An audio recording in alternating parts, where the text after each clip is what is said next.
Assalamualaikum warahmatullahi wabarakatuh. Ya, kembali lagi kita pada pelajaran Quran Hadis kelas agama ya. Jadi ada rumpun tafsir dan rumpun hadis. Kali ini kita masih membahas tentang kebesaran dan kekuasaan Allah di alam raya.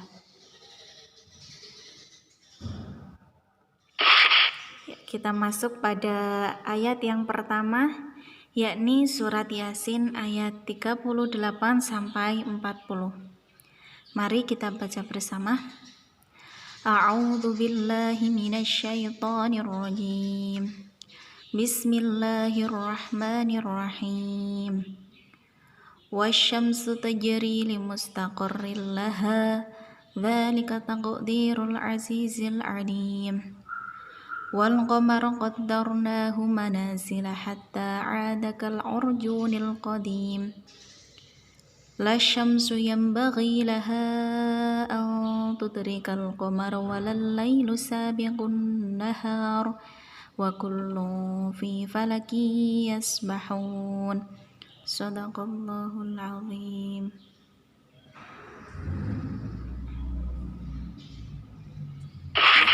Artinya, dan matahari berjalan di tempat peredarannya. Demikianlah ketetapan yang maha perkasa lagi maha mengetahui. Dan kami tetapkan bagi bulan manzilah-manzilah, sehingga setelah dia sampai ke manzilah yang terakhir, kembalilah dia sebagai bentuk tanda yang tua. Ayat yang ke-40, tidaklah mungkin bagi matahari mendapatkan bulan, dan malam pun tidak dapat mendahului siang, dan masing-masing beredar pada garis edarannya. Ayat yang selanjutnya surat Al-Anbiya ayat 30. Bismillahirrahmanirrahim. Awalam yaral ladzina kafaru anna as-samawati wal arda kanata ratqan fafataqnahuma wa ja'alna minal ma'i kulla syai'in hayy afala yu'minun. Ya, kemarin ada beberapa anak yang ketika membaca Annas samawati wal arda kanata, ini ada alifnya setelah huruf ta, sehingga perlu dibaca panjang satu alif karena ini mad tabi'i. Ya, kemarin ada beberapa yang sudah Ibu koreksikan ya.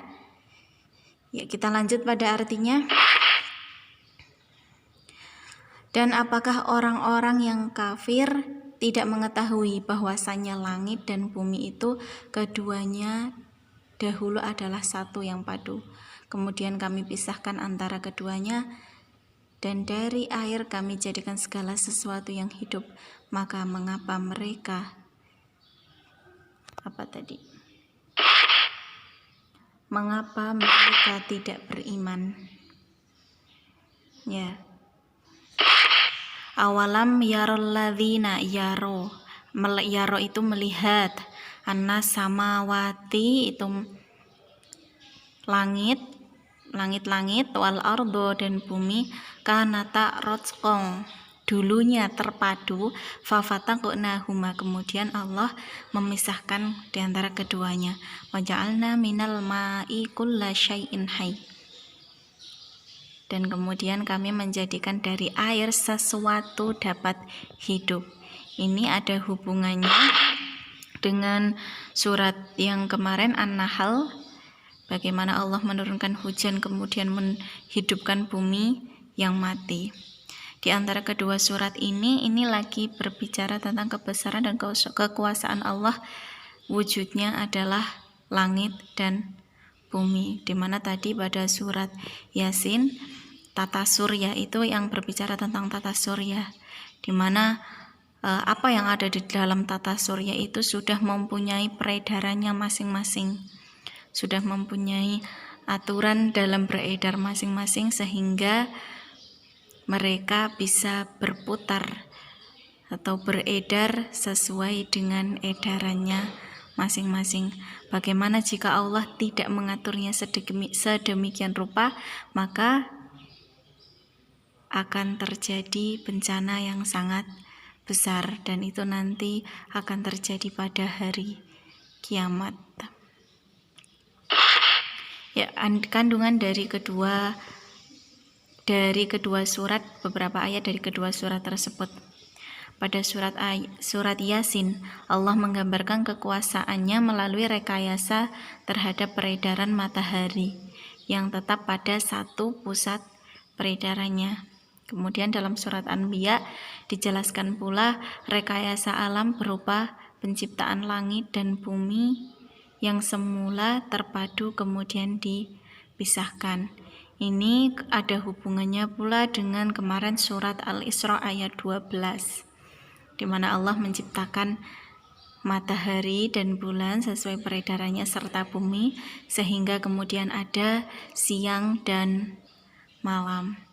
Dari ayat yang pertama kemarin An-Nahl sampai sekarang yang kita bahas, yaitu tadi surat Al-Anbiya, itu merupakan beberapa contoh kekuasaan Allah, tapi tidak menjelaskan semuanya. Artinya ini baru sebagian dari ayat-ayat Al-Quran yang menjelaskan tentang kebesaran dan kekuasaan Allah. Sebenarnya banyak sekali ayat-ayat yang menjelaskan kebesaran dan kekuasaan Allah. Di antaranya dari yang lainnya itu ada sungai di bawah laut yang ada dalam surat Ar-Rahman. Ada lagi tentang penciptaan manusia, lapisan-lapisan dalam perut seorang ibu. Terus ada lagi tentang sungai di bawah air laut, dan banyak sekali kekuasaan Allah. Maka memang Allah itu ada suatu hadis qudsi yang mengatakan ketika seseorang itu ingin mengetahui Allah, maka lihatlah dari ciptaannya, dari kekuasaan dan kebesarannya dalam ciptaannya, maka dia akan tahu bagaimana keagungan dan kebesaran Allah. Kita lanjut pada hadis yang diriwayatkan oleh Imam Bukhari. Bismillahirrahmanirrahim. An Abi Hurairah anin Nabi sallallahu alaihi wasallam qala lamma khalaqallahu al-khalqa kataba fi kitabin fahuwa 'indahu fawqal 'arsy inna rahmati taghlibu ghadab, yang artinya dari Abu Hurairah dari Nabi sallallahu alaihi wasallam bersabda, ketika Allah Subhanahu wa taala menciptakan makhluk, Dia menetapkan ketetapannya pada sebuah kitab yang ditempatkan olehnya di atas arsy. Rahmatku mendahului kemurkaanku. Ya, kalau kemarin dari hadis pertama, kedua, sama yang ketiga. Dari pertama yang kedua menjelaskan bagaimana kita menyikapi kekuasaan dan kebesaran Allah.